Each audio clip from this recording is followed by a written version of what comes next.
Mushrooms are part of a phylum that's that are funguses that are different than animals and plants. They function in multiple ways, but basically mushrooms or funguses are the undertakers of the world. What they do is they take dead material and turn it back into that which is now ready to support life. In other words, they take it, they transition it. So at the end, when let's say an animal dies on the ground, first of all, the insects come, and then the microorganisms have already been there. And the funguses. And in the end, it's the fungus. And the fungus actually take it and turn it back into healthy, wonderful soil and things like that. That's why 10% of our gut is funguses. We got to have candida and stuff like that. Yeah. And one of the questions that always comes up is, well, gosh, I have candida. Can I eat mushrooms? Yeah, they're really different. They're different. Just like a horse is not the same as a snake. I can ride a horse. I can't ride a snake. I wouldn't want to ride a snake. Especially not the ones around here. They got some cobras. Fortunately, cobras don't want to mess with us, fortunately. Yeah, you got candida. That doesn't mean if you're eating portobello mushrooms, you're gonna start growing portobello mushrooms out of your ears. No. It's not like that at all. And they're not going to contribute to the candida problem, because the candida problem is really a dysbiosis.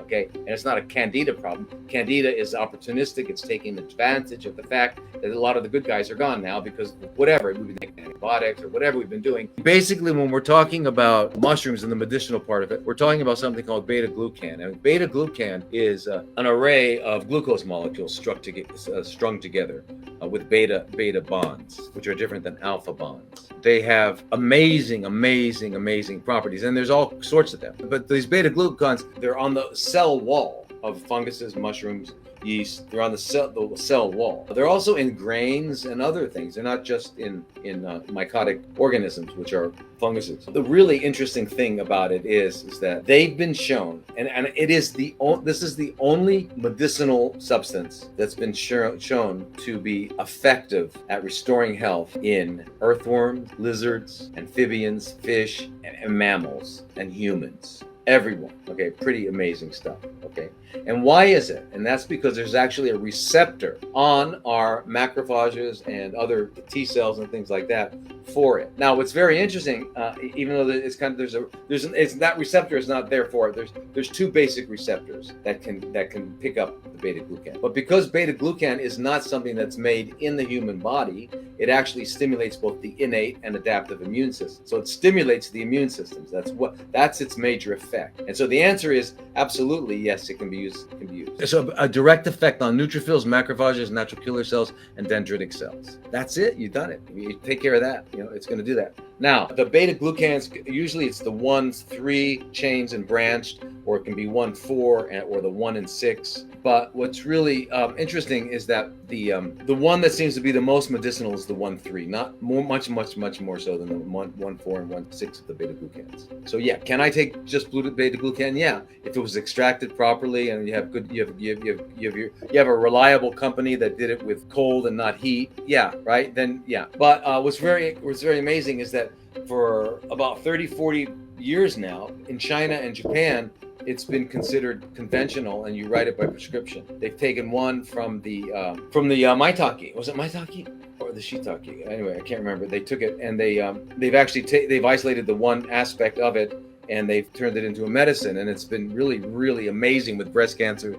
breast fermenting cells, colon fermenting cells, and all the different ones, right? It also makes, whenever they're going to do chemo or radiation, it makes it easier and better, and they have less side effects, so they're really good. But the main ones are the reishi, the turkey tail, which is also called Coriolis versicolor, right? Shiitake and maitake. Those are the main ones. There's others. There's Agaricus blazei, which is really good too. But those are the main ones. How does it work? Well, when you ingest them, they find their way into the small and through the stomach, and they arrive at the duodenum relatively unchanged, and then they're picked up either the epithelial cells lining the duodenum, or they're picked up by macrophages, which are white blood cells lining and that's how they get started, and they transport it all over, and they do all kinds of amazing things. But anyway, so the two kinds of receptors that it binds to, one is called the toll-like 2 receptors, which are very important, and the C-type lectin receptors. Yeah, and they're all in Peyer's patches in our gut. And so, lectins are not all bad. they're necessary for life too. Yeah. Now, these toll-like 2 receptors are receptors that are on white blood cells that allow them to know there's something that's entered the body that needs to be eliminated. Okay, if you activate that system. And that's all that's happening. We've got to restore balance, and God makes a condition known as fantastic health. That's what it is. The glory always goes to God, always goes to God.